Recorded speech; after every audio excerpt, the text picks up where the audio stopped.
Karena itu peristiwa dari Nabi Adam itu diberikan petunjuk kepada anak cucunya supaya kalau salah nanti seperti ini cara istighfarnya. Seperti ini cara kembalinya.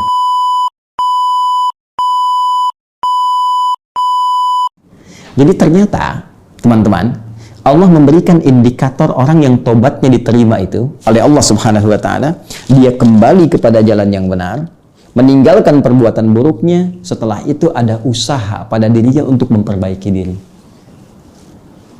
Jadi bukan sekedar berhenti dan diam, tidak.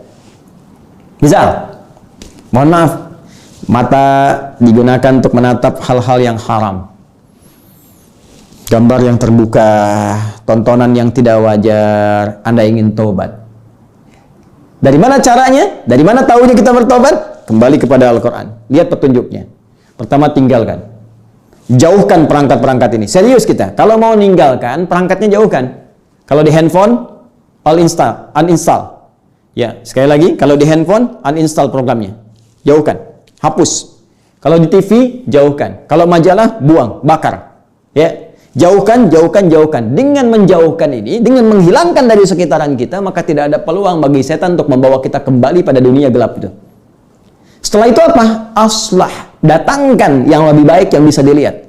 Kalau di TV, channel-channel maksiat, hapus, hapus. Datangkan channel-channel kebaikan. Channel dakwah, bacaan Quran, ya. Informasi dunia yang memberikan manfaat kepada kita. Silahkan dunia lautan, dunia hewan, dunia astronomi, ya alam semesta misalnya. Belajar kita.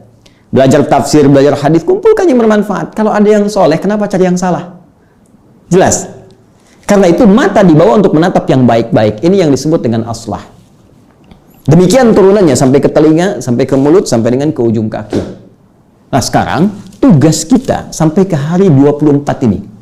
Sampai ke hari 24 kita berpijak di bumi dalam menjalani Ramadan ini. Seharusnya kita mengoreksi diri dari awal Ramadan sampai hari ini, dari tubuh kita dulu, ujung kepala sampai ujung kaki. Apa perbuatan salah, yang pernah dikerjakan ujung kepala kita sampai dengan ujung kaki? Setelah itu kita taubati, lalu sekarang kita evaluasi. Apakah sudah ada aslah atau sifatnya islah atau belum? Jawab pelan-pelan. Cek dulu. Kalau bisa ada bukunya. Mata saya. Apa kebiasaan buruknya? Ya, telinga saya, lisan saya, jemari saya, sampai ke ujung kaki. Cek satu-satu. Sampai hari ke-24 ini, lihat. Kalau belum sempurna, malam ini kita tangisi. Untuk mata dulu. Ya. Kemudian kita berjanji kepada Allah, tinggalkan yang buruk-buruk, datangkan yang baik. Demikian pula selanjutnya, telinga, lisan, sampai ke ujung kaki. Yang paling menarik, ada cara, bahkan gambaran yang disampaikan oleh Al-Quran untuk praktek tentang koreksi diri ini. Masya Allah, Al-Quran itu luar biasa. Keterangannya ada, petunjuknya ada, contohnya ada, caranya pun diberikan juga. Yuk kita lihat. Bacaan zikir yang langsung disebutkan oleh Allah Subhanahu wa ta'ala dalam Al-Quran sebagai contoh dari amalan orang-orang soleh sebelum kita, khususnya dari kalangan para nabi. Saya ambil contoh misal, cara koreksi diri tentang perbuatan zalim. Ya, zulmun itu kan gelap, perbuatannya disebut dengan orangnya zalim, perbuatannya zulmun, zalama yazlimu, zulmun. Ya, fokus ini, Quran surah ke-7, Al-A'raf ayat 23. Masih ingat tadi ayatnya? Yang Quran surah 5 ayat 39? Faman taba min ba'di zulmihi. Siapa yang pengen jadi orang baik, jadi orang benar setelah dia berbuat zalim, zulmihi. Ya. Orangnya disebut zalim. Perbuatannya zalama, yazlimu, zalama. Kalau Anda ingin mengakui begini, ya Allah, saya berbuat zalim, maka Anda katakan, ya Allah, zalamtu. Ya, kalau Anda ingin memohon rahmat Allah, ya Allah, Engkau yang merawat saya, Engkau yang menghidupkan saya, Engkau yang mewafatkan saya, Engkau yang menyembuhkan saat sakit, ya Allah, segalanya bersumber darimu. Maka kalaupun saya salah, Engkau pasti akan mengampuni dosa saya. Anda sebut sifat Allah dengan rububiyahnya, perawatannya, maka Anda katakan Rabbana. Karena itu dalam doa kita sering menyebutkan Rabbana, Rabbana, Rabbana, Rabbana, Rabbana atina fid dunya hasanah, dan seterusnya. maka kita katakan Rabbana. Rabbana. Untuk diri kita, Rabbi. Saya berbuat zalim, zalamtu. Ya. Zalama perbuatannya. Saya berbuat zalim, zalamtu. Baik. Tapi di rumah kan bukan sendirian. Kalau Anda anak, pasti ada ayah, ada ibu. Di mana ada anak ingin masuk surga sendirian, sementara ayah ibunya nggak ikut, pasti pengen bawa ayah ibunya. Kalau Anda orang tua, pasti pengen melibatkan anak-anaknya. Kalau Anda suami, pasti pengen istri juga ikut. Intinya, nggak mungkin kita masuk surga sendirian. Surga terlalu luas untuk kita sendiri. Ya, kita ingin ikutkan yang lain. Maka kalau kita ingin tarik suasana banyak itu ke dalam diri kita untuk bermohon kepada Allah, kita ganti kata gantinya dari tu menjadi na, dhamirnya jadi na. Rabbana zalamna, na, zalamna. Masya Allah. Perhatikan Nabi Adam alaihissalam, kakek moyang kita, betapa berfikir sayang pada setiap anak cucunya. Ketika beliau diberikan ujian oleh Allah Subhanahu wa taala, dilatih untuk memberikan petunjuk kepada anak cucunya. Kalau beliau kan nabi. Nabi sifatnya maksum, ketika turun ke dunia jadi nabi. Ketika dicipta di akhirat diberikan ujian sebagai petunjuk kepada anak cucunya. Ini pekerjaanmu, ini larangannya, ini musuhnya. Ya, turun kamu ke muka bumi, berikan petunjuk kepada anak-anakmu.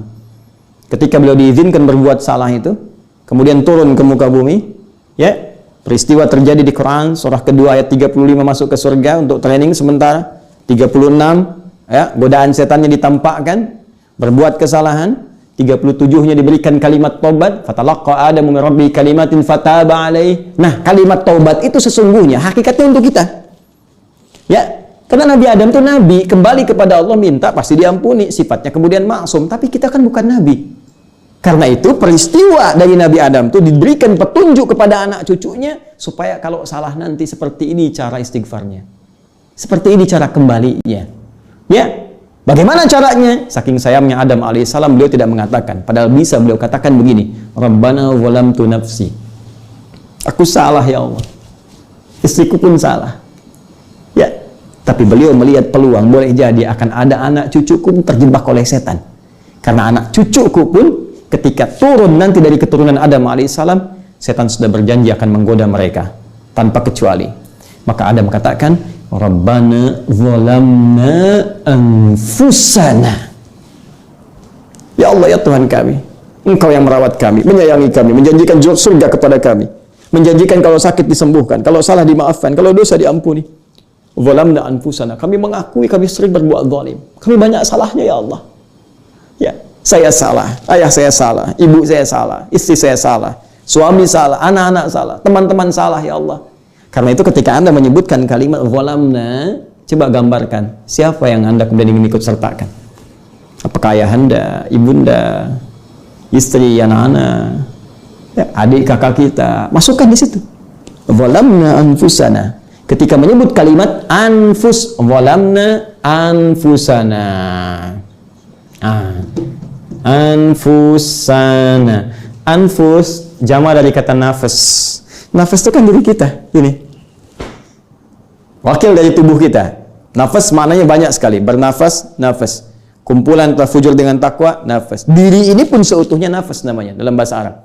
Ya, karena itu ini bagian pertama koreksi. Ketika Anda menyebutkan anfusana, cek mata, telinga, lisan sampai ke ujung kaki.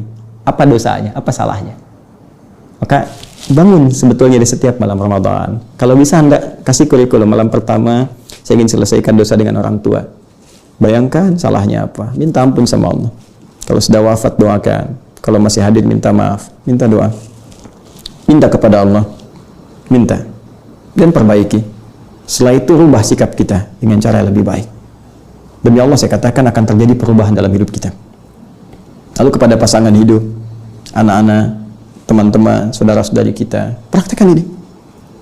Dan yang paling dahsyat, kalimat ini langsung diturunkan oleh Al-Quran surah ke-7 ayat 23. Paling kanan sebelah atas di mushaf. Rabbana zalamna anfusana wa illam taghfir lana wa tarhamna lanakunanna minal khasirin. Ya Allah, hanya Engkau yang mampu mengampuni dosa kami. Kalau enggak Engkau ampuni ya Allah. Kalau enggak Engkau ampuni, kami termasuk rugi. Kami akan menderita ya Allah. Sedangkan Engkau Tuhan yang penuh dengan nilai kasih. Engkau tidak mungkin membiarkan hamba-Mu menderita. Kami mohon ya Allah. Kalau dengan permohonan ini belum juga diampuni, dengan cara apa lagi kami memohon kepada-Mu ya Rabb? Ya. Ini di antara cara-cara yang sangat menarik. Karena itu, teman-teman sekalian, saya Adi Hidayat, di penghujung kultum aku suka ini, saya ingin mengajak kepada diri saya pribadi dan kita semua. Pertama, mari kita koreksi diri kita masing-masing sebagai apapun kita.